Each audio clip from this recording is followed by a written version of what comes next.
ನಮಸ್ಕಾರ ಸ್ನೇಹಿತರೆ. ಒಬ್ರು ಲಾಯರ್ ತಮ್ಮ ಹೆಂಡತಿ ಮಕ್ಕಳ ಜೊತೆ ಬೀಚ್ ಸೈಡ್ ಅಲ್ಲಿ ಇರೋ ಹೊಸ ಮನೆಗೆ ಬಾಡಿಗೆಗೆ ಇರೋದಕ್ಕೆ ಅಂತ ಬಂದಾಗ ನಡಿಬಾರ್ದಂತ ಘಟನೆಗಳು ನಡೆಯೋದಕ್ಕೆ ಶುರು ಆಗುತ್ತೆ. ವಿಚಿತ್ರವಾದ ಶಬ್ದಗಳು ಕೇಳಿಸೋದು, ಮಧ್ಯರಾತ್ರಿ ಮನೆ ಹತ್ರ ಪಕ್ಷಿಗಳು ಬರೋದು, ಮಕ್ಕಳು ವಿಚಿತ್ರವಾಗಿ ವರ್ತಿಸೋದು, ಇದರ ಜೊತೆಗೆ ಡೈಲಿ ಒಂದು ಲೆಟರ್ ಇವರ ಮನೆಗೆ ಬರ್ತಾ ಇರುತ್ತೆ. ಯಾರು ಕಳಿಸ್ತಾ ಇರೋದು ಅಂತ ಗೊತ್ತಾಗಲ್ಲ, ಯಾಕಂದ್ರೆ ಲೆಟರ್ ಮೇಲೆ ಕಳಿಸಿರೋರ ಹೆಸರಾಗ್ಲಿ ಅಡ್ರೆಸ್ ಆಗ್ಲಿ ಏನೂ ಇಲ್ಲ. ಈ ಲೆಟರ್ ಗಳ ಸುತ್ತ ಇರೋ ರಹಸ್ಯ ಏನು ಅಂತ ಯಾರು ಇಮ್ಯಾಜಿನ್ ಮಾಡ್ಕೊಳ್ಳೋಕು ಸಾಧ್ಯ ಇಲ್ಲ, ಅಷ್ಟು ಭಯಾನಕ. ಸೊ ಈ ರಹಸ್ಯ ಏನು ಅಂತ ತಿಳ್ಕೊಳ್ಳೋಕೋಸ್ಕರ ಫೀನಿಕ್ಸ್ ಅನ್ನೋ ಮಲಯಾಳಂ ಹಾರರ್ ರೊಮ್ಯಾಂಟಿಕ್ ಮೂವಿಯ ಸ್ಟೋರಿಯನ್ನ ನೋಡೋಣ. ಈ ಮೂವಿಯ ಸ್ಟೋರಿಯ ಕಡೆ ಹೋಗೋಕ್ಕಿಂತ ಮುಂಚೆ ಸ್ನೇಹಿತರೆ, ಇನ್ನು ನೀವು ಈ ಚಾನಲ್ಗೆ ಸಬ್ಸ್ಕ್ರೈಬ್ ಆಗಿಲ್ಲ ಅಂದ್ರೆ ಈ ಕೂಡಲೇ ಸಬ್ಸ್ಕ್ರೈಬ್ ಆಗಿ ಮತ್ತೆ ಪಕ್ಕದಲ್ಲೇ ಇರೋ ಬೆಲ್ ಐಕನ್ನ ಪ್ರೆಸ್ ಮಾಡಿ.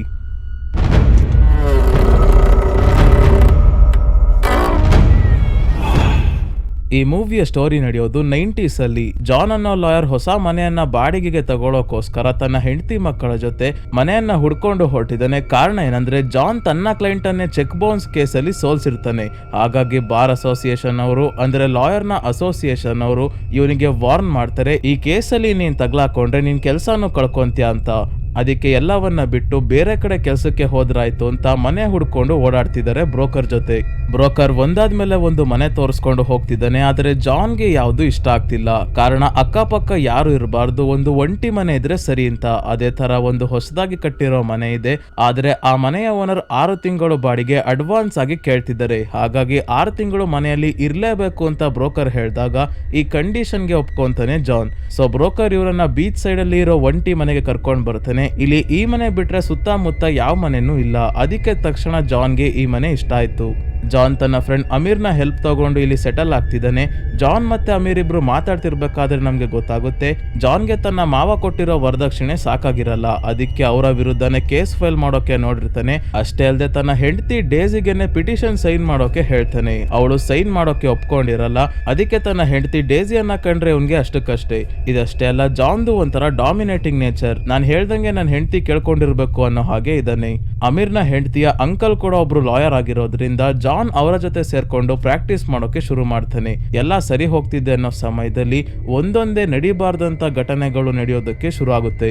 ಮೊದಲನೇದಾಗಿ ಮಧ್ಯರಾತ್ರಿ ಒಂದು ಪಕ್ಷಿ ಮನೆಯ ಹೊರಗೆ ಮರದ ಮೇಲೆ ಕುತ್ಕೊಂಡು ಒಂದೇ ಸಮ ಶಬ್ದ ಮಾಡೋದು. ಜಾನ್ ಕೆಲಸಕ್ಕೆ ಹೋಗ್ಬೇಕಾದ್ರೆ ಲೆಟರ್ಸ್ ಮನೆಯ ಬಾಗಿಲಲ್ಲಿ ಸಿಗೋದು. ಲೆಟರ್ ಮೇಲೆ ಅಡ್ರೆಸ್ ಇಲ್ಲ, ಏನೂ ಇಲ್ಲ. ಫ್ರೆಡಿ ಅನ್ನೋ ವ್ಯಕ್ತಿಯ ಹೆಸರು ಮತ್ತೆ ಪ್ಯಾರಡೈಸ್ ವಿಲ್ಲಾ ಅಂತ ಇದೆ. ಆದ್ರೆ ಜಾನ್ ನ ಮನೆಯಲ್ಲಿ ಫ್ರೆಡಿ ಅಂತ ಯಾರು ಇಲ್ಲ. ಇವನಿರೋ ಮನೆ ಹೆಸರು ಪ್ಯಾರಡೈಸ್ ವಿಲ್ಲಾನು ಅಲ್ಲ. ಹೀಗೆ ಒಂದಾದ್ಮೇಲೆ ಒಂದು 3 ಲೆಟರ್ಸ್ ಬರುತ್ತೆ. ಯಾರು ಕಳಿಸ್ತಿದ್ದಾರೆ ಅಂತಾನು ಗೊತ್ತಾಗ್ತಿಲ್ಲ. ಸಮಯ ಇಲ್ದಲೇ ಇರೋದ್ರಿಂದ ಲೆಟರ್ಸ್ ನ ಕೂಡ ಓದಿಲ್ಲ ಜಾನ್. ನಂತರ ಇವನು ಒಂದು ಅಂಗಡಿ ಹತ್ರ ಬಂದು ಇಲ್ಲಿ ಫ್ರೆಡಿ ಅನ್ನೋ ವ್ಯಕ್ತಿ ಯಾರಾದ್ರೂ ಇದಾರ ಅಂದಾಗ ಫ್ರೆಡಿ ಯಾರು ಅಂತ ಗೊತ್ತೇ ಇಲ್ಲ ಅಂತಾರೆ. ಅದಕ್ಕೆ ಪೋಸ್ಟ್ ಮ್ಯಾನ್ ಹತ್ರ ಹೋಗಿ ನನ್ನ ಮನೆಗೆ ಫ್ರೆಡಿ ಹೆಸರಲ್ಲಿ ಲೆಟರ್ಸ್ ಬರ್ತಿದೆ, ಅದರ ಮೇಲೆ ಅಡ್ರೆಸ್ಸು ಇಲ್ಲ, ಏನೂ ಇಲ್ಲ ಅಂದಾಗ ನಿಮ್ ಮನೆಗೆ ಯಾವ್ದು ಲೆಟರ್ನೇ ನಾನು ಕೊಟ್ಟಿಲ್ಲ ಅಂತ ಹೇಳ್ತಾನೆ ಪೋಸ್ಟ್ ಮ್ಯಾನ್. ಏನಪ್ಪ ಕತೆ ಅಂತ ತಲೆ ಕೆಡ್ಸ್ಕೊಂಡಿದ್ದಾಗ ಒಂದಿನ ರಾತ್ರಿ ಎಲ್ಲರೂ ಮಲಗಿದ್ದಾರೆ. ಆದ್ರೆ ಸಡನ್ ಆಗಿ ಜಾನ್ ನ ಮಗಳು ಲಿಡಿಯಾಗೆ ಎಚ್ಚರಿಕೆ ಆಗಿ ಸೀದಾ ಮೇಕಪ್ ಮಾಡ್ಕೊಳ್ಳೋಕೆ ಅಂತ ಕನ್ನಡಿಯ ಮುಂದೆ ಬಂದು ಕುತ್ಕೊಂಡಿದ್ದಾಳೆ. ಆದ್ರೆ ಇಲ್ಲಿ ಆತಂಕ ಪಡುವಂತ 2 ವಿಷಯ ಏನಂದ್ರೆ ಲಿಡಿಯಾಗೆ ಕಣ್ಣು ಕಾಣೋದಿಲ್ಲ, ಆದ್ರೂ ಕೂಡ ಕನ್ನಡಿಯ ಮುಂದೆ ಕೂತಿದ್ದಾಳೆ. ಎರಡನೇದು, ಕನ್ನಡಿಯಲ್ಲಿ ಲಿಡಿಯಾಳ ಹಿಂದೆ ಯಾರೋ ಮಹಿಳೆಯ ಆತ್ಮ ನಿಂತಿರೋದು ನಮ್ಗೆ ಕಾಣಿಸುತ್ತೆ. ಮುಂದಿನ ದಿನ ಜಾನ್ ಏನ್ ನಡೀತಿದೆ ಅಂತ ತಿಳ್ಕೊಳ್ಳೋಕೋಸ್ಕರ 3 ಲೆಟರ್ಸ್ ನ ತಗೊಂಡ್ ಬಂದು ಓದೋಕೆ ಶುರು ಮಾಡಿದಾಗ ಗೊತ್ತಾಗುತ್ತೆ ರೋಸ್ ಅನ್ನೋ ಹುಡುಗಿ ತನ್ನ ಲವರ್ಗೆ ಬರ್ದಿರೋ ಲವ್ ಲೆಟರ್ ಇದು. ರೋಸ್ ನ ಬಾಯ್ ಫ್ರೆಂಡ್ ಫ್ರೆಡಿ ಎಲ್ಲೋ ದೂರ ಹೋಗಿರೋ ಹಾಗಿದೆ, ಅದಕ್ಕೆ ಯಾವಾಗ ವಾಪಸ್ ಬರ್ತೀಯ ಅಂತ ಬರ್ದಿದ್ದಾಳೆ. ಇದಷ್ಟೇ ಅಲ್ಲ, ನೆನ್ನೆ ನನ್ನ ಬರ್ತ್ಡೇ ಇತ್ತು, ಆದ್ರೆ ನೀನು ಮರ್ತೋಗಿದ್ದೆ ಅಂತ ಇನ್ನೊಂದು ಲೆಟರ್ ಅಲ್ಲಿ ಓದ್ತಿರ್ಬೇಕಾದ್ರೆ ಇವನ ಮೊದಲನೇ ಮಗಳು ಮಾರಿಯಾ ಬಂದು ಪಾಯಸ ಕೊಟ್ಟು ಹೇಳ್ತಾಳೆ, ನೆನ್ನೆ ನಮ್ಮ ಅಮ್ಮನ್ ಬರ್ತ್ಡೇ ಇತ್ತು, ಆದ್ರೆ ನಾವೆಲ್ಲರೂ ಮರ್ತೋಗಿದ್ವಿ, ಅವರೇ ಈಗ ನೆನ್ಪು ಮಾಡ್ಕೊಂಡು ಪಾಯಸ ಮಾಡಿದ್ದಾರೆ ಅಂತ ಹೇಳಿ ಹೋಗ್ತಾಳೆ. ಆದ್ರೆ ಜಾನ್ಗೆ ವಿಚಿತ್ರ ಅನ್ಸೋದೇನಂದ್ರೆ ಈ ಲೆಟರ್ ಅಲ್ಲೂ ಕೂಡ ಇದೇ ರೀತಿ ಬರ್ತ್ಡೇ ಬಗ್ಗೆ ಬರ್ದಿತ್ತಲ್ಲ ಅಂತ.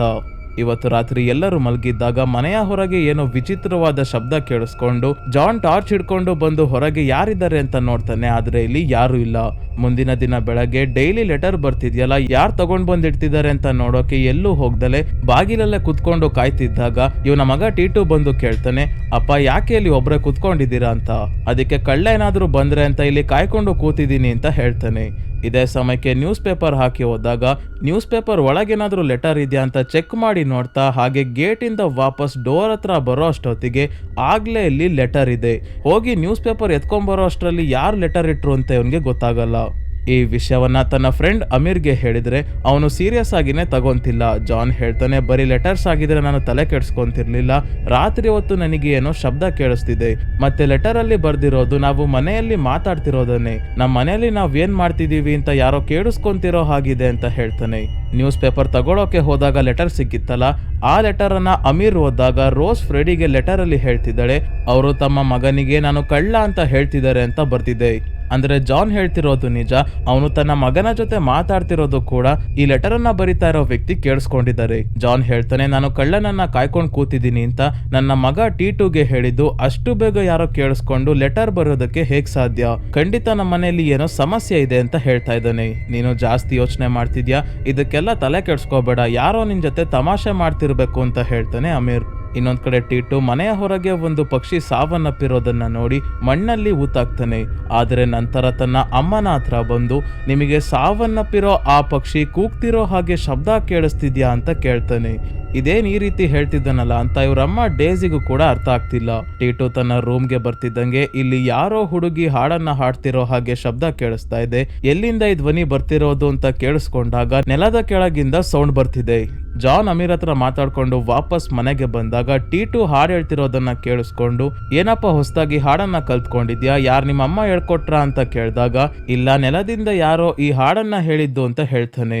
ಸೊ ಗಾಬರಿಯಾಗಿ ಜಾನ್ ಅಮೀರ್ನ ಹತ್ರ ಬಂದು ಎಲ್ಲಾ ವಿಷಯವನ್ನ ಹೇಳಿದಾಗ, ನಿನಗೆ ಅಷ್ಟೊಂದು ಸಮಸ್ಯೆ ಆಗ್ತಿದೆ ಅಂದ್ರೆ ಆ ಮನೆಯಲ್ಲಿ ಇರ್ಲೇಬೇಡ, ಬೇರೆ ಕಡೆ ಹೋದ್ರೆ ಆಯ್ತು, ಅಲ್ಲಿವರೆಗೂ ಬೇಕಿದ್ರೆ ನೀವೆಲ್ಲ ನಮ್ಮನೆಗೆ ಬಂದು ಇರಿ, ಮೊದ್ಲು ನಿಮ್ ಮನೆ ಓನರ್ ಹತ್ರ ಹೋಗಿ ಬೇಕಿದ್ರೆ 1 ತಿಂಗಳು ಬಾಡಿಗೆ ಇಟ್ಕೊಳ್ಳಿ ಅಂತ ಹೇಳಿ ಮಿಕ್ಕಿದ ಅಡ್ವಾನ್ಸ್ ಅನ್ನ ಇಸ್ಕೊಂಡ್ ಬಾ ಅಂತ ಕಳಿಸ್ತಾನೆ ಅಮೀರ್. ಜಾನ್ ತನ್ನ ಮನೆಯ ಓನರ್ ಹತ್ರ ಬಂದು, ನಾನು ಮನೆ ಖಾಲಿ ಮಾಡ್ತಿದ್ದೀನಿ ಎಂದಾಗ, ಆಯ್ತು ಮಾಡು ಅಂತ ಓನರ್ ಹೇಳ್ತಾನೆ. ನಾವು ಮನೆಯಲ್ಲಿ ಇದ್ದಿದ್ದು ಕೇವಲ 5-6 ದಿನ ಅಷ್ಟೇ, ನೀವು 6 ತಿಂಗಳು ಅಡ್ವಾನ್ಸ್ ಇಸ್ಕೊಂಡಿದ್ದೀರಾ, ಅದನ್ನ ಕೊಡ್ತೀರಾ ಅಂತ ಅಂದಾಗ, ಅಡ್ವಾನ್ಸ್ ಕೊಟ್ಮೇಲೆ ಮುಗೀತು, ಹಂಗೂ ನಿನಗೆ ಅಡ್ವಾನ್ಸ್ ಬೇಕು ಅಂದ್ರೆ ಅದ್ ಹೇಗ್ ನನ್ನ ಹತ್ರ ಇಸ್ಕೊಂತೀಯೋ ಇಸ್ಕೋ, ನಾನು ನೋಡ್ತೀನಿ ಅಂತ ಹೇಳಿ ಬೈದು ಕಳಿಸ್ತಾನೆ. ಜಾನ್ ಬೇಜಾರಲ್ಲಿ ವಾಪಸ್ ಹೋಗ್ಬೇಕಾದ್ರೆ ಮನೆ ಕೆಲಸದವರು ಬಂದು ಹೇಳ್ತಾರೆ, ನೀನು ಆ ಮನೆಯನ್ನ ಫಸ್ಟ್ ಖಾಲಿ ಮಾಡ್ಕೊಂಡು ಹೋಗಪ್ಪ, ಆ ಜಾಗದಲ್ಲಿ ಮನೆ ಕಟ್ಟೋಕ್ಕೂ ಮುಂಚೆ ಅಲ್ಲಿ ಸ್ಮಶಾನ ಇತ್ತು, ಮನೆಯನ್ನ ಕಟ್ಟಿ ಆದ್ಮೇಲೂ ಕೂಡ ಆಶೀರ್ವಾದ ಮಾಡೋಕೆ ಅಂತ ಚರ್ಚಿಂದ ಪ್ರೀಸ್ಟ್ ಬಂದಾಗ ಆ ಮನೆಯಲ್ಲಿ ಏನೋ ನೋಡಿದ್ರು, ಯಾವುದೋ ಒಂದು ಸೂಪರ್ ನ್ಯಾಚುರಲ್ ಎಂಟಿಟಿ ಇರೋ ಅನುಭವ ಅವರಿಗೆ ಆಗಿತ್ತು ಅಂತ ಹೇಳ್ತಾರೆ. ಇನ್ನೊಂದ್ ಕಡೆ ಜಾನ್ ನ ಮನೆಯವರೆಲ್ಲ ಆಗ್ಲೇ ಅಮೀರ್ನ ಮನೆಗೆ ಬಂದು ಸೆಟಲ್ ಆಗಿದ್ದಾರೆ. ಆದ್ರೆ ಅಮೀರ್ನ ಹೆಂಡತಿ ಅಡುಗೆ ಮಾಡ್ಬೇಕಾದ್ರೆ ಇದ್ದಕ್ಕಿದ್ದಂಗೆ ಗ್ಯಾಸ್ ಆಫ್ ಆಗುತ್ತೆ. ಏನಾಯ್ತು ಅಂತ ಮತ್ತೆ ಲೈಟರ್ ಇಂದ ಹಚ್ಚೋಕೆ ಹೋದಾಗ ಬೆಂಕಿ ಒಳ ಕೈಗೆನೆ ಎತ್ಕೊಂಡು ಸುಟ್ಟು ಹೋಗುತ್ತೆ. ಅದಕ್ಕೆ ಹಾಸ್ಪಿಟಲ್ಗೆ ಹೋಗ್ತಾರೆ. ಜಾನ್ ಮನೆಗೆ ಬರ್ತಿದ್ದಂಗೆ ಈ ವಿಷಯ ಗೊತ್ತಾಗಿ ಬೇಜಾರಲ್ಲಿ ಕೂತಿದ್ದಾಗ ಈ ಮನೆಗೂ ಕೂಡ ಲೆಟರ್ ಬಂದಿದೆ. ಇದರಲ್ಲಿ ರೋಸ್, ನೀನು ಒಂದ್ಸಲ ನನಗೆ ಅತಿಥಿ ಆದ್ಮೇಲೆ ಮುಗೀತು, ಯಾವಾಗ್ಲೂ ಅತಿಥಿಯಾಗೇನೆ ಉಳಿತೀರಾ ಅಂತ ಬರ್ತಿದ್ದಾಳೆ. ಈ ಲೆಟರ್ನ ಬಗ್ಗೆ ಜಾನ್ ಅಮೀರ್ಗೆ ಹೇಳಿ ಇವತ್ ರಾತ್ರಿ ಅಷ್ಟೊತ್ತಿಗೆ ಏನಾದ್ರೂ ಮಾಡಿ ಫ್ರೆಡಿಯನ್ನ ಹುಡುಕ್ಲೇಬೇಕು ಅಂತ ಈ ಜಾಗದ ಬಗ್ಗೆ ಇಲ್ಲಿನ ಸ್ಥಳೀಯರಿಗೆ ವಿಚಾರಿಸಿದಾಗ ಒಂದು ಅಂಗಡಿಯವರು ಹೇಳ್ತಾರೆ, 1980ರಲ್ಲೇ ನೀವಿರೋ ಜಾಗದಲ್ಲಿ ಸಮುದ್ರದ ನೀರು ನುಗ್ಗಿ ಎಲ್ಲ ನಾಶ ಆಗಿತ್ತು, ಅಲ್ಲಿ ಇದ್ದ 8 ಫ್ಯಾಮಿಲಿಯವರು ಬೇರೆ ಕಡೆ ಹೋಗಿದ್ರು, ಆ ಸಮಯದಿಂದ ವರ್ಷಾನುಗಟ್ಲೆ ಅಲ್ಲಿ ಯಾರು ಇರ್ಲಿಲ್ಲ, ಒಂದಿನ ಥಾಮಸ್ ಅಂದ್ರೆ ನಿಮ್ ಮನೆಯ ಓನರ್ ಆ ಜಾಗ ತಗೊಂಡು ಮನೆ ಕಟ್ಸಿದ್ದು ಅಂತ ಹೇಳ್ತಾರೆ. ಇಲ್ಲಿಂದ ಓನರ್ ಮನೆ ಕೆಲಸದವರನ್ನ ಮೀಟ್ ಮಾಡೋಕೆ ಬಂದಾಗ ಇವರು ಹೇಳ್ತಾರೆ, ಆ ಪ್ರೀಸ್ಟ್ ಮನೆಯಲ್ಲಿ ದುಷ್ಟಶಕ್ತಿ ಇರೋದ್ರ ಬಗ್ಗೆ ಎಲ್ಲರಿಗೂ ಹೇಳ್ಕೊಂಡು ಬರ್ತಿದ್ರು, ಅದಕ್ಕೆ ನಮ್ಮ ಓನರ್ ಥಾಮಸ್ ದುಡ್ಡು ಕೊಟ್ಟು ಅವರನ್ನ ಬೇರೆ ಚರ್ಚ್ಗೆ ಟ್ರಾನ್ಸ್ಫರ್ ಮಾಡಿಸಿದ್ರು, ಆದ್ರೆ ಅವರ ಜೊತೆ ವರ್ಕ್ ಮಾಡ್ತಿದ್ದ ಕ್ಲರ್ಕ್ ಇನ್ನೂ ಇಲ್ಲೇ ಇದ್ದಾನೆ, ಅವನನ್ನ ವಿಚಾರಿಸಿ ಅಂತ ಹೇಳ್ತಾರೆ. ಕ್ಲರ್ಕ್ ಹತ್ರ ಬಂದ್ರೆ ಇವ್ರಿಗೂ ಜಾಸ್ತಿ ಇನ್ಫಾರ್ಮೇಶನ್ ಗೊತ್ತಿಲ್ಲ, ಅದಕ್ಕೆ ಮೊದಲು ಆ ಮನೆ ಇರೋ ಜಾಗದಲ್ಲಿ ಸ್ಮಶಾನ ಇತ್ತಲ್ಲ, ಆಗ ಅಲ್ಲಿನ ಇನ್ಚಾರ್ಜ್ ಆಗಿದ್ದ ಪೀಟರ್ನ ಅಡ್ರೆಸ್ ಕೊಟ್ಟು ಕಳಿಸ್ತಾರೆ. ಪೀಟರ್ ಹತ್ರ ಅಮೀರ್ ಮತ್ತೆ ಜಾನ್ ಬಂದಾಗ ಪೀಟರ್ ಹೇಳ್ತಾರೆ, 1970ರಲ್ಲಿ ಕಾಲೆರಾ ಕಾಯಿಲೆ ತುಂಬಾನೇ ವೇಗವಾಗಿ ಸ್ಪ್ರೆಡ್ ಆಗಿ ಬಹಳಷ್ಟು ಜನ ಸಾವನ್ನಪ್ಪಿದ್ರು. ಈ ಊರಲ್ಲಿ ಸಾವನ್ನಪ್ಪಿದ ಜನರೆಲ್ಲ ನೀವಿರೋ ಮನೆ ಹತ್ರನೇ ಮಣ್ಣು ಮಾಡಿದ್ದು, ಅವರಲ್ಲೇ ಯಾರೋ ಫ್ರೆಡಿ ಮತ್ತೆ ರೋಸ್ ಆಗಿರ್ಬೋದು ಅಂತ ಹೇಳ್ತಾರೆ. ಇದೆಲ್ಲ ಕೇಳಿ ಆದ್ಮೇಲೆ ಅಮೀರ್ನ ಮನೆಯವರಿಗೆ ನಮ್ ಕಡೆಯಿಂದ ತೊಂದರೆ ಆಗೋದು ಬೇಡ ಅಂತ ಜಾನ್ ಮತ್ತೆ ಅವನ ಫ್ಯಾಮಿಲಿಯವರು ವಾಪಸ್ ತಮ್ಮ ಬಾಡಿಗೆ ಮನೆಗೆ ಬರ್ತಾರೆ. ಇಲ್ಲೇ ಇದ್ದು ಏನ್ ನಡೀತಿದ್ಯೋ ಅದನ್ನ ಸರಿ ಮಾಡೋಣ ಅಂತ.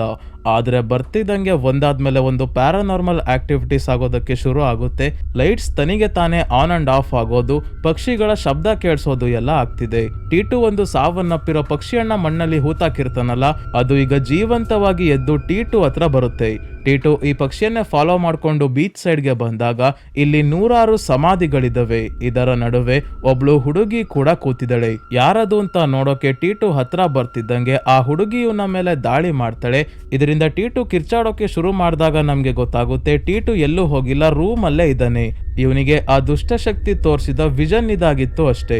ಆದ್ರೆ ಟಿಟ್ಟು ಕಿರ್ಚಾಡೋ ಶಬ್ದ ಕೇಳಿಸ್ಕೊಂಡು ಜಾನ್ ಮತ್ತೆ ಡೇಸಿ ಇಬ್ರು ರೂಮ್ ಹತ್ರ ಬಂದಾಗ ಡೋರ್ ಓಪನ್ ಆಗ್ತಿಲ್ಲ. ಟಿಟ್ಟು ಜೊತೆಗೆ ರೂಮ್ ಅಲ್ಲಿ ಇರೋ ಮಾರಿಯಾ ಮತ್ತೆ ಲಿಡಿಯಾ ಕೂಡ ಏನೋ ನೋಡಿ ಕಿರ್ಚಾಡ್ಬೇಕಾದ್ರೆ ಡೋರ್ ನ ಕೆಳಗಿಂದ ತುಂಬಾನೇ ಬ್ರೈಟ್ ಆಗಿರೋ ಬೆಳಕು ಕಾಣಿಸ್ತಾ ಇದೆ. ಜಾನ್ ಡೋರ್ ಅನ್ನ ಓಪನ್ ಮಾಡೋಕೆ ತುಂಬಾನೇ ಹೊತ್ತು ಟ್ರೈ ಮಾಡಿದ್ಮೇಲೆ ಡೋರ್ ಓಪನ್ ಆಗುತ್ತೆ. ಒಳಗೆ ಬಂದಾಗ ಇಲ್ಲಿ ಯಾರು ಕಾಣ್ತಿಲ್ಲ, ಆದ್ರೆ ಮಕ್ಕಳು ಫುಲ್ ಹೆದರ್ಕೊಂಡು ನಡುಕ್ತಾ ಇದ್ದಾರೆ. ಟಿಟ್ಟು ಹೇಳ್ತಾನೆ ರೂಮ್ ನ ಮೂಲೆಯಲ್ಲಿ ಯಾರೋ ಹುಡುಗಿ ನಿಂತ್ಕೊಂಡಿದ್ಲು ಅಂತ. ಮುಂದಿನ ದಿನ ಮತ್ತೆ ಇನ್ನೊಂದು ಲೆಟರ್ ಬಂದಿದೆ. ಇದರಲ್ಲಿ ರೋಸ್ ಫ್ರೆಡಿಗೆ ಹೇಳ್ತಿದ್ದಾಳೆ, ನಮ್ ಗೆಸ್ಟ್ ಇಂದ ನನಗೆ ಬೇಜಾರಾಗಿದೆ, ನನಗೆ ಬೇಕಾಗಿರೋದನ್ನ ಅವ್ರ ಕೈಯಲ್ಲಿ ತಂದ್ಕೊಡಕ್ಕಾಗ್ತಿಲ್ಲ, ನಾನ್ ಹೇಳಿದ್ದು ಅವ್ರು ಮಾಡಲ್ಲ ಅಂದ್ರೆ ನನಗೂ ಅವರು ಬೇಡ. ಈಗಾಗ್ಲೇ ಇಲ್ಲಿ ಕಾಲೆರಾ ಕಾಯಿಲೆ ತುಂಬಾನೇ ಹರಡ್ಕೊಂತ ಇದೆ, ನಮ್ ಗೆಸ್ಟ್ ಒಬ್ಬರಿಗೂ ಕೂಡ ಜ್ವರ ಬಂದಿದೆ ಅಂತ ರೋಸ್ ಬರ್ದಿದ್ದಾಳೆ. ಅಂದ್ರೆ ರೋಸ್ ಹೇಳ್ತಿರೋದು ಜಾನ್ ಫ್ಯಾಮಿಲಿ ಬಗ್ಗೆನೆ. ರೋಸ್ಗೆ ಫ್ರೆಡಿ ಬೇಕು, ಅವನನ್ನ ಹುಡ್ಕೋಕೆ ಜಾನ್ ಕೈಲಿ ಆಗ್ತಿಲ್ಲ ಅಂತ ಬರ್ತಿದ್ದಾಳೆ. ಮತ್ತೆ ಲೆಟರ್ ಅಲ್ಲಿ ಜ್ವರದ ಬಗ್ಗೆ ಹೇಳಿರೋ ಹಾಗೆ ಟೀಟುಗೂ ಕೂಡ ಜ್ವರ ಬಂದಿದೆ. ಸೊ ಟೀಟು ಅನ್ನ ಹಾಸ್ಪಿಟಲ್ಗೆ ಕರ್ಕೊಂಡು ಹೋದಾಗ ಡಾಕ್ಟರ್ ಹೇಳ್ತಾರೆ ಅವನನ್ನ ಹೊರಗೆ ಎಲ್ಲೂ ಕಳಿಸ್ಬೇಡಿ, ಮನೆಯಲ್ಲೇ ಇಟ್ಕೊಳ್ಳಿ, ಮತ್ತೆ ನಿಮಗೆ ಫೋನ್ ಮಾಡ್ತೀನಿ ಅಂತ ಹೇಳಿ ಕಳಿಸ್ತಾರೆ. ಜಾನ್ ಚರ್ಚ್ಗೆ ಬರ್ತಾನೆ ಪ್ರೀಸ್ಟ್ ನ ಭೇಟಿ ಆಗೋಕೆ ಅಂತ. ಇವರನ್ನ ತಮ್ಮ ಮನೆಗೆ ಬಂದು ತಮ್ಮ ಮಗನಿಗೆ ಬ್ಲೆಸ್ ಮಾಡೋಕೆ ಹೇಳ್ತಿದ್ದಾನೆ. ಇನ್ನೇನು ಪ್ರೀಸ್ಟ್ ಹೊರಡ್ಬೇಕು ಅನ್ನೋ ಸಮಯಕ್ಕೆ ಟೀಟುನ ಡಾಕ್ಟರ್ ಪ್ರೀಸ್ಟ್ಗೆ ಫೋನ್ ಮಾಡಿ ಜಾನ್ ತಮ್ಮ ಮಗನನ್ನ ಇಲ್ಲಿಗೆ ಕರ್ಕೊಂಡು ಬಂದಿದ್ರು, ನಾನು ಬ್ಲಡ್ ಸ್ಯಾಂಪಲ್ಸ್ ನ ಟೆಸ್ಟ್ಗೆ ಕಳಿಸಿದ್ದೀನಿ, ಮೇಲ್ನೋಟಕ್ಕೆ ಕಾಲೆರಾ ರೀತಿ ಸಿಂಪ್ಟಮ್ಸ್ ಕಾಣ್ತಾ ಇದೆ, ಆದರೆ ಕಾಲೆರಾ ಅಲ್ಲ, ಮತ್ತೆ ಪ್ಯಾಂಡಮಿಕ್ ಶುರು ಆಗ್ತಿದೆ ಅಂತ ಭಯ ಆಗ್ತಿದೆ, ಅದಕ್ಕೆ ಬ್ಲಡ್ ಟೆಸ್ಟ್ ರಿಸಲ್ಟ್ಸ್ ಬರೋಕೆ 3 ದಿನ ಬೇಕು, ಅಲ್ಲಿವರೆಗೂ ಯಾರು ಅವರ ಮನೆ ಹತ್ರ ಹೋಗ್ಬೇಡಿ ಅಂತ ಹೇಳ್ತಾರೆ. ಈ ಕಾರಣಕ್ಕೆ ಪ್ರೀಸ್ಟ್ ಜಾನ್ ನ ಮನೆಗೆ ಬರೋದಿಲ್ಲ. ಆದ್ರೆ ಇಲ್ಲೇ ಇದ್ದು ಫ್ರೆಡಿ ಮತ್ತೆ ರೋಸ್ ಅಂತ ಯಾರಾದ್ರೂ ಈ ಚರ್ಚ್ ನ ವ್ಯಾಪ್ತಿಯಲ್ಲಿ ಇದ್ರ ಅಂತ ರೆಕಾರ್ಡ್ ಚೆಕ್ ಮಾಡಿಸ್ತೀನಿ ಅಂತ ಹೇಳ್ತಾರೆ. ಇವತ್ ರಾತ್ರಿ ಊಟ ಮಾಡ್ಬೇಕಾದ್ರೆ ಮರಿಯಾ ಇದ್ದಕ್ಕಿದ್ದಂಗೆ ಪೊಸೆಸ್ಡ್ ಆಗಿ ನನ್ ಫ್ರೆಡಿ ಯಾವಾಗ ಬರ್ತಿದ್ದಾನೆ ಅಂತ ಜಾನ್ಗೆ ಕೇಳ್ತಾ ತನ್ನ ಕೈನ ಒಂದು ಬೆರಳನ್ನ ಮುರ್ದಾಕೊಂತಾಳೆ. ಜಾನ್ ಗಾಬರಿಯಾಗಿ ಇನ್ನೊಂದಿನ ಟೈಮ್ ಕೊಡು ಸಾಕು, ಫ್ರೆಡಿ ಯಾವಾಗ ಬರ್ತಾನೆ ಅಂತ ಹೇಳ್ತೀನಿ, ದಯವಿಟ್ಟು ನಿನ್ಗೆ ರಿಕ್ವೆಸ್ಟ್ ಮಾಡ್ಕೊಂತಿದ್ದೀನಿ ಎಂದಾಗ ಮರಿಯಾ ನಾರ್ಮಲ್ ಆಗ್ತಾಳೆ. ಅಂದ್ರೆ ಫ್ರೆಡಿಗೆ ಲೆಟರ್ ಬರೀತಿದ್ದ ರೋಸ್ನ ಆತ್ಮನೇ ಅವಳ ದೇಹಕ್ಕೆ ಸೇರ್ಕೊಂಡಿದ್ದು. ನಂತರ ಜಾನ್ಗೆ ಚರ್ಚಿಂದ ಪ್ರೀಸ್ಟ್ ಫೋನ್ ಮಾಡಿ ಹೇಳ್ತಾರೆ, ನಾನು ಎಲ್ಲಾ ರೆಕಾರ್ಡ್ಸ್ನ ಚೆಕ್ ಮಾಡಿದ್ದೀನಿ, ಫ್ರೆಡಿ ಬಗ್ಗೆ ಜಾಸ್ತಿ ಗೊತ್ತಾಗಿಲ್ಲ, ಆದರೆ 1971 ಕಾಲೆರಾ ಪ್ಯಾಂಡಮಿಕ್ ಆದ್ಮೇಲೆ ಮಾರ್ಗ್ರೆಟ್ ಅನ್ನೋ ಹುಡುಗಿ ಜೊತೆ ಫ್ರೆಡಿ ಅನ್ನೋ ಹುಡುಗ ಮದುವೆ ಆಗ್ತಿದ್ದ ಅಂತ ಹೇಳಿ ಮಾರ್ಗ್ರೆಟ್ ನ ಅಡ್ರೆಸ್ ಕೊಡ್ತಾರೆ. ಮಾರಿಯಾಗೆ ಟ್ರೀಟ್ಮೆಂಟ್ ಕೊಡೋಕೆ ಅಂತ ಡಾಕ್ಟರ್ಸ್ ಮನೆಗೆ ಬಂದಿದ್ದಾರೆ. ಬ್ಲಡ್ ಟೆಸ್ಟ್ ನ ರಿಸಲ್ಟ್ ಬರೋವರೆಗೂ ಯಾರು ಮನೆಯಿಂದ ಹೊರಗೆ ಹೋಗೋ ಆಗಿಲ್ಲ ಅಂತ ಹೇಳ್ತಾರೆ. ಆದರೆ ಜಾನ್ಗೆ ಗೊತ್ತಾಗಿದೆ ಇದೆಲ್ಲ ಮಾಡ್ತಿರೋದು ರೋಸ್ನ ಆತ್ಮ, ಹಾಗಾಗಿ ಮತ್ತೇನು ಪ್ಯಾಂಡಮಿಕ್ ಬರೋದಕ್ಕೆ ಸಾಧ್ಯ ಇಲ್ಲ ಅಂತ ಅಮೀರ್ನ ಜೊತೆ ಮಾರ್ಗ್ರೆಟ್ನ ಮನೆ ಹುಡ್ಕೊಂಡು ಬರ್ತಾನೆ. ಇಲ್ಲಿ ಮಾರ್ಗ್ರೆಟ್ ಡಿಸ್ಟ್ರಿಕ್ಟ್ ಮೆಡಿಕಲ್ ಆಫೀಸರ್ ಆಗಿ ಈಗ ಅಪಾಯಿಂಟ್ ಆಗಿರೋದ್ರಿಂದ ಇಲ್ಲಿ ಒಂದು ಸಣ್ಣ ಪಾರ್ಟಿ ನಡೀತಾ ಇದೆ. ಜಾನ್ ಮಾರ್ಗ್ರೆಟ್ ನ ಭೇಟಿ ಮಾಡಿ ಫ್ರೆಡಿಯ ಬಗ್ಗೆ ಕೇಳಿದಾಗ ಗೊತ್ತಾಗುತ್ತೆ ಎಂಗೇಜ್ಮೆಂಟ್ ಗಿಂತ 2 ದಿನ ಮೊದಲೇ ಫ್ರೆಡಿ ಎಲ್ಲೋ ಹೋದವನು ಮತ್ತೆ ವಾಪಸ್ಸೇ ಬಂದಿಲ್ಲ, ಆಮೇಲೆ ಅವನ ಕತೆ ಏನಾಯ್ತೋ ಗೊತ್ತಿಲ್ಲ ಅಂತ. ನಂತರ ಇವ್ರಿಗೆ ಗೊತ್ತಾಗುತ್ತೆ ರೋಮ್ಗೆ ಹೋಗಿದ್ದ ಫಾದರ್ ಫ್ರಾನ್ಸಿಸ್ ವಾಪಸ್ ಬಂದಿದ್ದಾರೆ ಅಂತ. ಇಲ್ಲಿ ಫಾದರ್ ಫ್ರಾನ್ಸಿಸ್ ಯಾರು ಅಂದ್ರೆ ಸ್ನೇಹಿತರೆ 1970ರಲ್ಲಿ ಕಾಲೆರಾ ಬಂದಿರುತ್ತಲ್ಲ, ಆಗ ಇವರೇ ಈ ಜಾಗದ ಚರ್ಚ್ ಅಲ್ಲಿ ಫಾದರ್ ಆಗಿದ್ರು. ಇವರೇ ಅವಾಗ ಮುಂದೆ ನಿಂತ್ಕೊಂಡು ಕಾಯಿಲೆಯ ಕಾರಣದಿಂದ ಸಾವನ್ನಪ್ಪಿರೋರ ಅಂತ್ಯ ಸಂಸ್ಕಾರ ಮಾಡಿಸಿರ್ತಾರೆ. ಸೊ ಈ ವಿಷಯ ಕೇಳಿ ಜಾನ್ ಮತ್ತೆ ಅಮೀರ್ ಇಬ್ರು ಫಾದರ್ ಫ್ರಾನ್ಸಿಸ್ ನ ಹತ್ರ ಬಂದಾಗ ಗೊತ್ತಾಗುತ್ತೆ ಇವ್ರಿಗೆ ಕ್ಯಾನ್ಸರ್ ಬಂದಿದೆ, ಅದಕ್ಕೆ ವಾಪಸ್ ರೋಮ್ ಇಂದ ಬಂದಿದ್ದಾರೆ ಅಂತ. ಜಾನ್ ಇವ್ರಿಗೆ ರೋಸ್ ಬರ್ದಿರೋ ಲೆಟರ್ಸ್ ನ ಕೊಟ್ಟಾಗ ಹೇಳ್ತಾರೆ, ನನಗೆ ಗೊತ್ತಿತ್ತು ಇವಳು ಬಂದೇ ಬರ್ತಾಳೆ ಅಂತ, ನಾನು ಯಾರಿಗೆ ಇವಳ ಬಗ್ಗೆ ಹೇಳಿದ್ರು ಕೂಡ ನಂಬಲಿಲ್ಲ ಅಂತ ಹೇಳಿ ರೋಸ್ ಮತ್ತೆ ಫ್ರೆಡಿಯ ಸ್ಟೋರಿಯನ್ನ ಹೇಳ್ತಾರೆ. 1970ರಲ್ಲಿ ಫ್ರೆಡಿ ಮತ್ತೆ ಅವನ ಫ್ಯಾಮಿಲಿಯನ್ನ ತೋರಿಸ್ತಾರೆ. ಫ್ರೆಡಿಗೆ ಅವರ ಅಪ್ಪ ಅಮ್ಮ ಹೆಣ್ಣನ್ನ ಹುಡುಕ್ತಾ ಇದ್ದಾರೆ, ಆದರೆ ಯಾರು ಫ್ರೆಡಿಗೆ ಇಷ್ಟ ಆಗ್ತಿಲ್ಲ. ಒಂದಿನ ಫ್ರೆಡಿ ಬೋಟಲ್ಲಿ ಹೋಗ್ತಿದ್ದಾಗ ಮೊದಲನೇ ಬಾರಿ ರೋಸ್ ನ ನೋಡ್ತಾನೆ. ಫ್ರೆಡಿಗೆ ಇವಳನ್ನ ನೋಡಿ love at first sight. Rose ಅನಾಥೆ ಆಗಿರ್ತಾಳೆ, ಸಿಟಿಯಲ್ಲಿ ಚೆನ್ನಾಗಿ ಓದ್ಕೊಂಡು ಬಂದು ಈಗ ಊರಲ್ಲಿ ಹೋಮ್ ಸ್ಟೇ ಬಿಸ್ನೆಸ್ ಮಾಡ್ತಿದ್ದಾಳೆ ಟೂರಿಸ್ಟ್ ಗಳಿಗೋಸ್ಕರ. ಡೈಲಿ ಫ್ರೆಡಿ ರೋಸ್ ನ ನೋಡೋಕೆ ಚರ್ಚ್ ಹತ್ರ ಹೋಮ್ ಸ್ಟೇ ಹತ್ರ ಎಲ್ಲ ಹೋಗಿ ಮಾತಾಡ್ಸೋಕೆ ಟ್ರೈ ಮಾಡ್ತಿರ್ತಾನೆ. ಇವನು ಕಾಳಾಗ್ತಿರೋದು ರೋಸ್ಗೂ ಕೂಡ ಗೊತ್ತಾಗ್ತಿದೆ. ರೋಸ್ನ ಹೋಮ್ ಸ್ಟೇ ನೋಡಿ ಉರ್ಕೊಳ್ಳೋರು ಕೂಡ ಇದ್ದಾರೆ.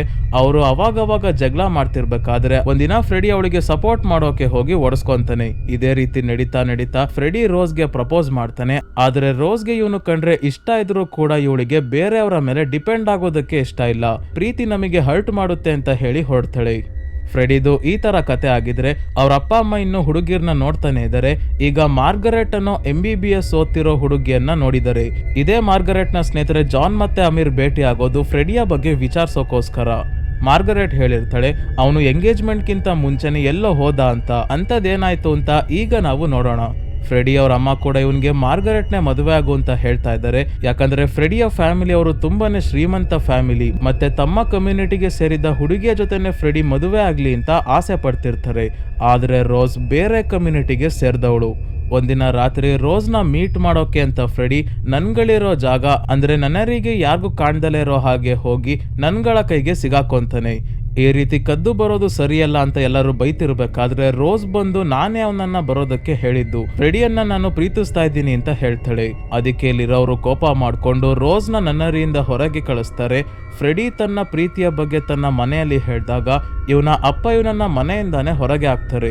ಈಗ ಫ್ರೆಡಿ ಮತ್ತೆ ರೋಸ್ ಹೋಮ್ ಸ್ಟೇಗೆ ಬಂದು ಖುಷಿಯಾಗಿ ಜೀವನ ಕಳೆಯೋಕೆ ಶುರು ಮಾಡ್ತಾರೆ. ಹೋಮ್ ಸ್ಟೇ ಬಿಸ್ನೆಸ್ ಕೂಡ ಚೆನ್ನಾಗಿ ನಡೀತಾ ಇದೆ. ಫಾದರ್ ಫ್ರಾನ್ಸಿಸ್ ಇವರ ಹೋಮ್ ಸ್ಟೇಗೆ ಅವಾಗವಾಗ ಬರ್ತಿರ್ತಾರೆ. ಎಲ್ಲ ಸರಿಯಾಗಿ ನಡೀತಿದ್ದಾಗ ಒಂದಿನ ಬೇರೆ ಹೋಟೆಲ್ ನ ಮಾಲೀಕ ಇವರ ಹೋಮ್ ಸ್ಟೇ ಇಂದ ತನ್ನ ಹೋಟೆಲ್ ನ ಬಿಸ್ನೆಸ್ ಕಡಿಮೆ ಆಗ್ತಿದೆ ಅಂತ ಲಂಚ ಕೊಟ್ಟು ಹೋಮ್ ಸ್ಟೇ ನ ಲೈಸೆನ್ಸ್ ಕ್ಯಾನ್ಸಲ್ ಮಾಡಿಸ್ತಾನೆ. ಇದರಿಂದ ಸ್ವಲ್ಪ ದಿನಗಳಾದ್ಮೇಲೆ ತಿನ್ನೋದಕ್ಕೆ ಸ್ವಲ್ಪ ರೇಷನ್ ತರೋಕು ಕೂಡ ಹಣ ಇಲ್ದಲೇ ಇರೋ ಪರಿಸ್ಥಿತಿ ಬರುತ್ತೆ. ಇಂಥ ಸಿಚುವೇಶನ್ಗೆ ಅಡ್ಜಸ್ಟ್ ಆಗೋದಕ್ಕೆ ರೋಸ್ಗೆ ಗೊತ್ತಿದೆ. ಆದರೆ ಶ್ರೀಮಂತ ಫ್ಯಾಮಿಲಿಯಲ್ಲಿ ಬೆಳೆದಿರೋ ಫ್ರೆಡಿಗೆ ಚಿಂತೆ ಆಗೋದಕ್ಕೆ ಶುರು ಆಗಿದೆ. ಇಂಥ ಸಂದರ್ಭದಲ್ಲಿ ಬೇಕು ಅಂತಾನೆ ಇವರಪ್ಪ ಬಂದು ನೀನು ಈ ರೀತಿ ಇರೋದು ಸರಿಯಲ್ಲ, ಆ ಹುಡುಗಿಗೋಸ್ಕರ ನಿನ್ನ ಕನಸಾಗಿದ್ದ PhD ನ ಕಂಪ್ಲೀಟ್ ಮಾಡ್ತಿಲ್ವಲ್ಲ ಅಂತ ಇವನನ್ನ ಮ್ಯಾನಿಪುಲೇಟ್ ಮಾಡಿ ಹೋಗ್ತಾರೆ. ಅದಕ್ಕೆ ಫ್ರೆಡಿ ತನ್ನ ಸ್ಟಡೀಸ್ ನ ಕಂಪ್ಲೀಟ್ ಮಾಡೋಕೆ ಅಂತ ಮದ್ರಾಸ್ಗೆ 6 ತಿಂಗಳ ಕಾಲ ಇದ್ದು ಬರೋಕೆ ಹೊಡ್ತಾನೆ. ವಾಪಸ್ ಬರೋ ಅಷ್ಟೊತ್ತಿಗೆ ಕೆಲ್ಸನೂ ಸಿಗುತ್ತೆ ಅಂತ ಇವನು ನಂಬಿದ್ದಾನೆ. ರೋಸ್ ಕೂಡ ಇಷ್ಟು ದಿನ ತಾನು ಕೂಡಿಟ್ಟಿದ್ದ ಹಣವನ್ನ ಕೊಟ್ಟು ಇವನ್ನ ಕಳಿಸ್ತಾಳೆ. ಮತ್ತೆ ಡೈಲಿ ಅವನಿಗೋಸ್ಕರ ಲೆಟರ್ ಬರೆಯೋದಕ್ಕೆ ಶುರು ಮಾಡ್ತಾಳೆ. ಇನ್ನೊಂದ್ ಕಡೆ ಫ್ರೆಡಿ ಅವ್ರ ಅಪ್ಪ ಅಮ್ಮ ಮಾರ್ಗರೆಟ್ ನ ಮಡ್ರಾಸ್ಗೆನೆ ಕರ್ಕೊಂಡು ಹೋಗಿ ಇವಳು ಇಲ್ಲೇ ಮುಂದಿನ ಸ್ಟಡೀಸ್ ನ ಕಂಟಿನ್ಯೂ ಮಾಡ್ತಾಳೆ. ಅವಳ ಜೊತೆ ಸ್ವಲ್ಪ ಟೈಮ್ ಸ್ಪೆಂಡ್ ಮಾಡುವಂತ ಫೋರ್ಸ್ ಮಾಡ್ತಾರೆ. ಆದ್ರೆ ಫ್ರೆಡಿ ಮಾರ್ಗರೆಟ್ ಜೊತೆ ಟೈಮ್ ಸ್ಪೆಂಡ್ ಮಾಡೋಕೆ ಶುರು ಮಾಡಿದಾಗ ಅವಳ ಜೊತೆ ಇರೋದು ಇಷ್ಟ ಆಗೋದಕ್ಕೆ ಶುರು ಆಗಿ ರೋಸ್ ನ ಲೆಟರ್ಸ್ ನ ನೆಗ್ಲೆಕ್ಟ್ ಮಾಡ್ತಿದ್ದಾನೆ. ಇನ್ನೊಂದ್ ಕಡೆ ಡೈಲಿ ಮಿಸ್ ಮಾಡ್ದಂಗೆ ರೋಸ್ ಲೆಟರ್ ಮೇಲೆ ಲೆಟರ್ ಬರೀತಾ ಫ್ರೆಡಿಯ ನೆನ್ಪಲ್ಲಿ ಮುಳುಗೋಗಿದ್ದಾಳೆ. ಇವಳ ಕಷ್ಟ ನೋಡೋಕಾಗ್ದಲೆ ಇವಳಿದ್ದ ನನ್ನರಿಯ ಸಿಸ್ಟರ್ ಒಬ್ರು ಫಾದರ್ ಫ್ರಾನ್ಸಿಸ್ ನ ಸಹಾಯ ಪಡ್ಕೊಂಡು ಇವಳ ಹೋಮ್ ಸ್ಟೇ ನ ಲೈಸೆನ್ಸ್ ನ ಅಪ್ರೂವ್ ಮಾಡಿಸ್ತಾರೆ. ಮತ್ತೆ ಅವಳ ಬಿಸ್ನೆಸ್ ಚೆನ್ನಾಗಿ ರನ್ ಆಗ್ತಿದೆ ಅನ್ಬೇಕಾದ್ರೆ ಕಾಲೆರಾ ಕಾಯಿಲೆ ಸ್ಪ್ರೆಡ್ ಆಗೋದಕ್ಕೆ ಶುರು ಆಗುತ್ತೆ. ಸರಿಯಾಗಿ ಟ್ರೀಟ್ಮೆಂಟ್ ಇಲ್ದಲೆ ಹಾಸ್ಪಿಟಲ್ ನಲ್ಲಿ ತುಂಬಾನೇ ಜನ ಸಾವನ್ನಪ್ತಾ ಇದ್ದಾರೆ. ಇವರನ್ನ ಮಣ್ಣು ಮಾಡೋದಕ್ಕೂ ಕೂಡ ಸ್ಮಶಾನದಲ್ಲಿ ಜಾಗ ಇಲ್ಲ. ಅದಕ್ಕೆ ಬೀಚ್ ಸೈಡ್ ಅಲ್ಲೇ ಗುಂಡಿ ತೆಗೆದು ಮಣ್ಣು ಮಾಡೋಕೆ ಶುರು ಮಾಡ್ತಾರೆ. ಮತ್ತೆ ಎಲ್ಲರ ಸಮಾಧಿ ಮೇಲೂ ಕ್ರಾಸ್ ಹಾಕಿ ಅದಕ್ಕೆ ಬೆಲ್ ಕಟ್ಟಿದ್ದಾರೆ. ಈ ರೀತಿ ಯಾಕೆ ಮಾಡಿದ್ದಾರೆ ಅಂತ ದ ನನ್ ಮೂವಿ ನೋಡಿರೋ ಅವ್ರಿಗೆ ಮೋಸ್ಟ್ಲಿ ಗೊತ್ತಿರುತ್ತೆ. ಒಳಗೆ ಶವಪೆಟ್ಟಿಗೆಯಲ್ಲಿ ಇರೋರ್ಗೆ ಮಿಸ್ ಆಗಿ ಪ್ರಜ್ಞೆ ಬಂದ್ರೆ ಅಂತ ಅವರ ಬೆರಳಿಗೆ ದಾರ ಕಟ್ಟಿ ದಾರವನ್ನ ಹೊರಗೆ ತಗೊಂಡ್ ಬಂದು ಬೆಲ್ಗೆ ಕಟ್ಟಿರ್ತಾರೆ. ಅಕಸ್ಮಾತ್ ಪ್ರಜ್ಞೆ ಬಂದ್ರೆ ದಾರ ಎಳ್ದು ಬೆಲ್ ಹೊಡಿಲಿ ಅಂತ. ಇಲ್ಲೂ ಕೂಡ ಏನಾಗ್ತಿದೆ ಅಂದ್ರೆ ಪೇಷಂಟ್ ನ ಪಲ್ಸ್ ಕಮ್ಮಿ ಆದಾಗ ಡಾಕ್ಟರ್ಸ್ ಅವರು ಸಾವನ್ನಪ್ಪಿದ್ದಾರೆ ಅಂತ ಮಿಸ್ಟೇಕ್ ಮಾಡ್ಕೊಂಡು ಡಿಕ್ಲೇರ್ ಮಾಡ್ತಿರ್ತಾರೆ. ಅಕಸ್ಮಾತ್ ಮತ್ತೆ ಪಲ್ಸ್ ಜಾಸ್ತಿ ಆಗಿ ಎಚ್ಚರಿಕೆ ಆದ್ರೆ ಬೆಲ್ ಹೊಡೆದಾಗ ಶವಪೆಟ್ಟಿಗೆ ಹೊರಗೆ ತೆಗೆದು ಅವರನ್ನ ಕಾಪಾಡೋಣ ಅಂತ ಈ ರೀತಿ ಮಾಡಿದ್ದಾರೆ. ಈ ಕಾಯಿಲೆ ಎಷ್ಟು ವೇಗವಾಗಿ ಹರಡ್ತಿದೆ ಅಂದ್ರೆ ರೋಸ್ ನ ಹೋಮ್ ಸ್ಟೇ ಅಲ್ಲಿ ಇದ್ದ ಒಬ್ರು ಗೆಸ್ಟ್ಗೂ ಜ್ವರ ಬಂದಿರುತ್ತೆ. ಸ್ವಲ್ಪ ದಿನಗಳಾದ್ಮೇಲೆ ರೋಸ್ಗೂ ಕೂಡ ಕಾಲೆರಾ ಬಂದಿದ್ರಿಂದ ಹಾಸ್ಪಿಟಲ್ಗೆ ಅಡ್ಮಿಟ್ ಮಾಡ್ತಾರೆ. ಈ ವಿಷಯ ಗೊತ್ತಾಗ್ತಿದ್ದಂಗೆ ಮದ್ರಾಸ್ ಅಲ್ಲಿ ಮಾರ್ಗರೆಟ್ ಜೊತೆ ಎಂಜಾಯ್ ಮಾಡ್ತಿದ್ದ ಫ್ರೆಡಿ ವಾಪಸ್ ರೋಸ್ ನ ನೋಡೋಕೆ ಅಂತ ಬರ್ತಾನೆ. ಇವನ್ಗಿಂತ ಜಾಸ್ತಿ ಟೆನ್ಷನ್ ಇವ್ರ ಅಪ್ಪಂಗಾಗಿದೆ. ಯಾಕಂದ್ರೆ ಅವಳೆಲ್ಲಿ ಬದುಕ್ಬಿಡ್ತಾಳ, ಮತ್ತೆ ಎಲ್ಲಿ ನನ್ ಮಗ ಅವಳ ಹಿಂದೆ ಹೋಗ್ತಾನೋ ಅಂತ. ಫ್ರೆಡಿ ರೋಸ್ ನ ನೋಡಿ ತುಂಬಾನೇ ಬೇಜಾರ್ ಮಾಡ್ಕೊಂತ ಇದ್ದಾನೆ. ಯಾಕಂದ್ರೆ ಅವಳು ಕಳ್ಸಿರೋ ಲೆಟರ್ಸ್ಗೆ ರಿಪ್ಲೈನೂ ಮಾಡ್ದಲೆ ಇಗ್ನೋರ್ ಮಾಡಿದ್ನಲ್ಲ ಅಂತ. ಫ್ರೆಡಿ ತಕ್ಷಣ ತನ್ನ ತಂದೆ ಹತ್ರ ಬಂದು ಹೇಳ್ತಾನೆ ಬೇಗ ಆಂಬುಲೆನ್ಸ್ ನ ರೆಡಿ ಮಾಡಿ ಆದಷ್ಟು ಬೇಗ ಇವಳನ್ನ ಟೌನ್ ಅಲ್ಲಿರೋ ದೊಡ್ಡ ಹಾಸ್ಪಿಟಲ್ಗೆ ಕರ್ಕೊಂಡು ಹೋಗಿ ಟ್ರೀಟ್ಮೆಂಟ್ ಕೊಡ್ಸೋಣ ಅಂತ. ಆದ್ರೆ ಇವರಪ್ಪ ಆಗ್ಲೇ ಡಾಕ್ಟರ್ ನ ತಲೆ ಸೌರಿ ಆಗಿದೆ. ಮೊದ್ಲೇ ಡಾಕ್ಟರ್ಗೆ ಹೇಳ್ಕೊಟ್ಟಿದ್ದಾನೆ ನನ್ ಮಾನ ಮರ್ಯಾದೆ ಪ್ರಶ್ನೆ, ಅವನು ಬೇರೆ ಕಮ್ಯುನಿಟಿಗೆ ಸೇರಿದ್ದ ಹುಡುಗಿಯ ಜೊತೆ ಇದ್ರೆ ನನ್ನ ಗೌರವದ ಕತೆ ಏನಾಗ್ಬೇಕು, ನನ್ನನ್ನ ನೀವೇ ಕಾಪಾಡ್ಬೇಕು ಅಂತ ಕಾಡಿಬೇಡಿ ಡಾಕ್ಟರ್ ನ ಮನ್ಸನ್ನ ಚೇಂಜ್ ಮಾಡಿರ್ತಾನೆ. ಡಾಕ್ಟರ್ ಹೇಳ್ತಾರೆ ನೀನ್ ಏನೇ ಮಾಡಿದ್ರು ರೋಸ್ ನ ಉಳಿಸ್ಕೊಳಕ್ ಆಗಲ್ಲ, ಟೌನ್ ಅಲ್ಲೂ ಕೂಡ ಯಾವ್ದು ಬೆಡ್ ಖಾಲಿ ಇಲ್ಲ, ಅಷ್ಟೇ ಅಲ್ಲ ಆಂಬುಲೆನ್ಸ್ ಅಲ್ಲಿ ಅವಳನ್ನ ಕರ್ಕೊಂಡು ಹೋಗ್ಬೇಕಾದ್ರೆ ಬೇರೆಯವರಿಗೂ ಕೂಡ ಈ ಕಾಯಿಲೆ ಹರಡುತ್ತೆ ಅಂತ ಹೇಳ್ತಾರೆ. ಇದರಿಂದ ಫ್ರೆಡಿ ಕೂಡ ಏನು ಮಾಡಕ್ಕಾಗ್ದಲೆ ಸುಮ್ನಾಗ್ತಾನೆ. ನಂತರ ಅಸಹಾಯಕಳಾಗಿ ಬೆಡ್ ಮೇಲೆ ಮಲಗಿರೋ ರೋಸ್ ಕೊನೆಗೂ ತುಂಬಾನೇ ಕಷ್ಟ ಅನುಭವಿಸಿ ಸಾವನ್ನಪ್ತಾಳೆ. ಸಾಯ್ಬೇಕಾದ್ರೂ ಕೂಡ ಅವಳ ಜೊತೆ ಒಬ್ರು ಇರೋದಿಲ್ಲ. ಇವಳ ಡೆಡ್ ಬಾಡಿಯನ್ನ ಶವಪೆಟ್ಟಿಗೆಯಲ್ಲಿ ಇಟ್ಕೊಂಡು ತಗೊಂಡ್ ಬಂದಾಗ ಫಾದರ್ ಫ್ರಾನ್ಸಿಸ್ ಹೇಳ್ತಾರೆ ಇವಳು ತನಗೆ ಇಷ್ಟವಾದ ಜಾಗ ಅಂದ್ರೆ ಆ ಹೋಮ್ ಸ್ಟೇ ಹತ್ರನೇ ರೆಸ್ಟ್ ಮಾಡ್ಲಿ ಅಂತ ಹೇಳಿ ಅಲ್ಲಿ ಸಮಾಧಿ ಮಾಡ್ತಾರೆ. ಆದ್ರೆ ಇವತ್ ರಾತ್ರಿ ಆದಾಗ ನಮ್ಗೆ ಗೊತ್ತಾಗುತ್ತೆ ರೋಸ್ ಇನ್ನು ಬದುಕಿದ್ದಾಳೆ, ಇವಳ ಪಲ್ಸ್ ಕಮ್ಮಿ ಆಗ್ತಿದ್ದಂಗೆ ಇವಳು ಸಾವನ್ನಪ್ಪಿದ್ದಾಳೆ ಅಂತ ಡಾಕ್ಟರ್ ಹೇಳಿರೋದಷ್ಟೇ. ಇದೇ ಸಮಯಕ್ಕೆ ತುಂಬಾನೇ ಜೋರಾಗಿ ಮಳೆ ಬೇರೆ ಬರ್ತಿರೋದ್ರಿಂದ ಶವಪೆಟ್ಟಿಗೆ ಒಳಗೆ ನೀರ್ ತುಂಬಿಕೊಳ್ಳೋದಕ್ಕೆ ಶುರು ಆಗ್ತಿದೆ. ಇವಳು ತನ್ನ ಬೆರಳಿಗೆ ಕಟ್ಟಿರೋ ದಾರವನ್ನ ಬಿಚ್ಕೊಂಡು ಬೆಲ್ಲೊಡೆಯೋದಕ್ಕೆ ಮುಂದಾಗ್ತಾಳೆ. ಇಲ್ಲಿ ಸಮಾಧಿಯನ್ನ ಕಾಯ್ತಿದ್ದ ವ್ಯಕ್ತಿ ಕೂಡ ಈ ಬೆಲ್ಲೊಡಿತಿರೋ ಶಬ್ದ ಕೇಳಿಸ್ಕೊಂಡು ಬರೋದಿಲ್ಲ.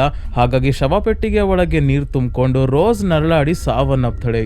ಇದೆಲ್ಲ ಆಗಿ ಮುಂದಿನ ದಿನ ಬೆಳಗ್ಗೆ ಫಾದರ್ಗೆ ಗೊತ್ತಾಗುತ್ತೆ ನಿನ್ನೆ ರಾತ್ರಿ ಮಳೆ ಬರ್ಬೇಕಾದ್ರೆ ಸಮಾಧಿ ಹತ್ರ ಬೆಲ್ ಶಬ್ದ ಬರ್ತಿತ್ತು ಅಂತ. ಫಾದರ್ ಫ್ರಾನ್ಸಿಸ್ ಡಾಕ್ಟರ್ಸ್ಗೆ ರೋಸ್ ಇನ್ನು ಬದುಕಿದ್ಲು ಅಂತ ಎಷ್ಟೇ ಹೇಳಿದ್ರು ಕೂಡ ಅವರು ಇಲ್ಲ ಅವಳು ಬದುಕಿರ್ಲಿಲ್ಲ ಅಂತಾನೆ ವಾದ ಮಾಡ್ತಾರೆ. ಅದಕ್ಕೆ ಡೌಟ್ ಯಾಕೆ ಕನ್ಫರ್ಮ್ ಮಾಡ್ಕೊಳ್ಳೋಣ ಅಂತ ಫಾದರ್ ಫ್ರಾನ್ಸಿಸ್ ಏನ್ ಮಾಡ್ತಾರೆ ಅಂದ್ರೆ ರೋಸ್ ನ ಶವಪೆಟ್ಟಿಗೆಯನ್ನ ಸಮಾಧಿಯಿಂದ ತೆಗೆದು ಓಪನ್ ಮಾಡಿದಾಗ ಒಳಗೆ ಅವಳ ಕೈಗೆ ಕಟ್ಟಿದ್ದ ಹಗ್ಗ ಬಿಚ್ಕೊಂಡಿರುತ್ತೆ.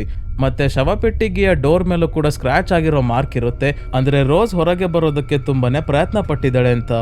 ಸೊ ಇದಿಷ್ಟು ಸ್ಟೋರಿಯನ್ನ ಫಾದರ್ ಫ್ರಾನ್ಸಿಸ್ ಹೇಳಿ ಅವನು ಮಾರ್ಗರೆಟ್ ಜೊತೆ ಮದ್ವೆ ಆಗ್ಬೇಕಾಗಿತ್ತು, ಆದ್ರೆ ಮದ್ವೆಗಿಂತ ಮುಂಚೆನೆ ಓಡೋಗಿದ್ದ, ಎಲ್ಲಿದ್ದಾನೆ ಅಂತ ಯಾರಿಗೂ ಸರಿಯಾಗಿ ಗೊತ್ತಿಲ್ಲ ಅಂತ ಹೇಳ್ತಾರೆ. ಆದ್ರೆ ಫ್ರೆಡಿ ಬರೋದನ್ನೇ ರೋಸ್ ಇನ್ನು ಕಾಯ್ತಾ ಇದ್ದಾಳೆ ಅಂತ ಜಾನ್ ಹೇಳಿದಾಗ ಫಾದರ್ ಫ್ರಾನ್ಸಿಸ್ ಹೇಳ್ತಾರೆ ನಾನು ಅವನ್ನ ಮತ್ತೆ ಅವನ ಮನೆಯ ಅಡ್ರೆಸ್ ಅನ್ನ ಹುಡ್ಕೋದಕ್ಕೆ ಟ್ರೈ ಮಾಡ್ತೀನಿ ಅಂತ ಹೇಳ್ತಾರೆ. ಜಾನ್ ಮತ್ತೆ ಅಮೀರ್ ಇಬ್ರು ಇಲ್ಲಿಂದ ಸೀದಾ ಫ್ರೆಡಿ ಅವ್ರ ಅಪ್ಪ ಅಮ್ಮನ ಮನೆಗೆ ಬಂದಾಗ ಗೊತ್ತಾಗುತ್ತೆ ಫ್ರೆಡಿ ಅವ್ರ ಅಪ್ಪ ಆಲ್ರೆಡಿ ಸಾವನ್ನಪ್ಪಿದ್ದಾರೆ. ಫ್ರೆಡಿ ಅವ್ರ ಅಮ್ಮ ಹೇಳ್ತಾರೆ ಅವನು ಮನೆಯನ್ನ ಬಿಟ್ಟೋಗಿ ಆದ್ಮೇಲೆ ಎಲ್ಲಿದನೋ ಏನೋ ಗೊತ್ತಿಲ್ಲ, ಕೊನೆ ಬಾರಿ ತನ್ನ ತಂದೆಯ ಅಂತ್ಯಕ್ರಿಯೆಗೆ ಬಂದಿದ್ದ ಅಷ್ಟೇ ಅಂತ ಹೇಳ್ತಾರೆ. ಜಾನ್ ಇವರಿಗೂ ಕೂಡ ತಮ್ಮ ಮಗನ ಬಗ್ಗೆ ಏನಾದ್ರೂ ಗೊತ್ತಾದ್ರೆ ಹೇಳಿ ಅಂತ ಹೇಳಿ ವಾಪಸ್ ತನ್ನ ಮನೆಗೆ ಬಂದಾಗ ಆಲ್ರೆಡಿ ಇಲ್ಲಿ ಮರಿಯಾ ರೋಸ್ ನ ಆತ್ಮಕ್ಕೆ ಪೊಸೆಸ್ಡ್ ಆಗಿದ್ದಾಳೆ. ಮರಿಯಾ ಜಾನ್ಗೆ ಕೇಳ್ತಾಳೆ ಫ್ರೆಡಿ ಯಾವಾಗ ಬರ್ತಾ ಇದ್ದಾನೆ ಅಂತ. ಇದಕ್ಕೆ ಜಾನ್ ಫ್ರೆಡಿ ನಿನ್ನ ಹತ್ರ ಮತ್ತೆ ಬರೋದಿಲ್ಲ, ಅವನ್ ಯಾರೋ ಬೇರೆ ಹುಡುಗಿ ಜೊತೆ ಹೋಗಿದ್ದಾನೆ ಅಂತ ಹೇಳ್ತಾನೆ. ಇದಕ್ಕೆ ಕೋಪಗೊಂಡ ಪೊಸೆಸ್ಡ್ ಆಗಿರೋ ಮರಿಯಾ ಜಾನ್ ಮತ್ತೆ ಅವನ ಹೆಂಡತಿ ಡೇಸಿ ಇಬ್ರನ್ನ ಕೂಡ ಕೊಲ್ಲೋದಕ್ಕೆ ಮುಂದಾಗ್ತಾಳೆ.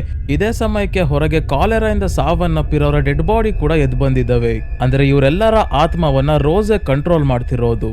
ಇದೆಲ್ಲ ನಡೀತಿರ್ಬೇಕಾದ್ರೆ ಸರಿಯಾದ ಸಮಯಕ್ಕೆ ಫ್ರೆಡಿ ಇವರ ಮನೆಗೆ ಬರ್ತಾನೆ. ಫ್ರೆಡಿ ಎಲ್ಲಿಂದ ಬಂದ ಇವನ್ಗೆ ವಿಷಯ ಹೇಗ್ ಗೊತ್ತಾಯ್ತು ಅಂತ ಇಲ್ಲಿ ತೋರ್ಸೋದಿಲ್ಲ. ನನ್ಗನ್ಸೋ ಪ್ರಕಾರ ಫ್ರೆಡಿ ಅವ್ರ ಅಮ್ಮ ಕಳ್ಸಿರ್ಬೋದು, ಇಲ್ಲ ಅಂದ್ರೆ ಫಾದರ್ ಫ್ರಾನ್ಸಿಸ್ಗೆ ಇವನಿರೋ ಅಡ್ರೆಸ್ ಗೊತ್ತಾಗಿ ಅವರೇ ಕಳ್ಸಿರ್ಬೋದು. ಸೊ ಈಗ ಇವನು ಬರ್ತಿದ್ದಂಗೆ ರೋಸ್ಗೆ ಕ್ಷಮೆ ಕೇಳ್ತಾನೆ, ನಾನು ಮಾಡಿದ್ದು ತಪ್ಪಾಯ್ತು, ನಾನು ಬೇರೆ ಹುಡುಗಿ ಜೊತೆ ಇದ್ದಿದ್ದು ನಿಜ, ಆದ್ರೆ ನಾನು ಬೇಕು ಅಂತ ಹೋಗಿರ್ಲಿಲ್ಲ, ಅದೆಲ್ಲ ಹಾಗೆ ನಡೆದೋಯ್ತು, ದಯವಿಟ್ಟು ನನ್ನ ಕ್ಷಮಿಸು ಅಂತ ಕೇಳ್ಕೊಂತಾ ಇದ್ದಾನೆ. ಜಾನ್ ಹೇಳಿದ್ದು ನಿಜ ಅಂತ ರೋಸ್ಗೆ ಗೊತ್ತಾಗ್ತಿದ್ದಂಗೆ ಅವಳು ತುಂಬಾನೇ ದುಃಖ ಪಡ್ತಾಳೆ ಮತ್ತೆ ಮರಿಯಾಳ ದೇಹವನ್ನ ಬಿಟ್ಟು ಹೋಗ್ತಾಳೆ. ಈಗ ಮರಿಯಾ ಕೂಡ ಸರಿ ಹೋಗ್ತಾಳೆ. ಜಾನ್ ಮತ್ತೆ ಡೇಸಿಗೆ ತುಂಬಾನೇ ಖುಷಿ ಆಗಿದೆ. ಇದೆಲ್ಲ ಆಗಿ 3 ತಿಂಗಳಾದ್ಮೇಲೆ ಜಾನ್ ಮತ್ತೆ ಅಮೀರ್ ಇಬ್ರು ಒಂದು ಜಾಗದಲ್ಲಿ ಟೀ ಕುಡ್ಕೊಂಡು ಮಾತಾಡ್ತಾ ಇದ್ದಾರೆ.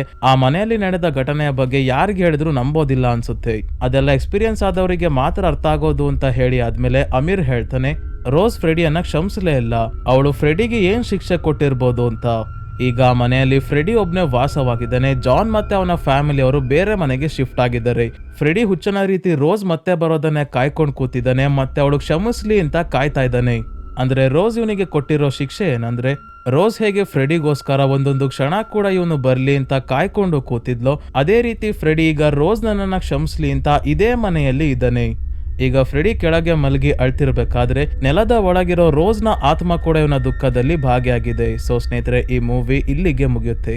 ಈ ಮೂವಿಯ ಸ್ಟೋರಿ ಸ್ನೇಹಿತರೆ ನಿಮ್ಗೆ ಹೇಗೆ ಅನಿಸ್ತು ಅಂತ ಕಮೆಂಟ್ ಮಾಡಿ ತಿಳಿಸಿ. ಮತ್ತೆ ಈ ಚಾನಲ್ಗೆ ಸಬ್ಸ್ಕ್ರೈಬ್ ಆಗೋದನ್ನ ಮರಿಬೇಡಿ. ಇದೇ ರೀತಿಯ ವಿಡಿಯೋವಿನೊಂದಿಗೆ ಮತ್ತೆ ನಿಮ್ಮನ್ನ ಭೇಟಿ ಆಗ್ತೀನಿ. ಧನ್ಯವಾದಗಳು.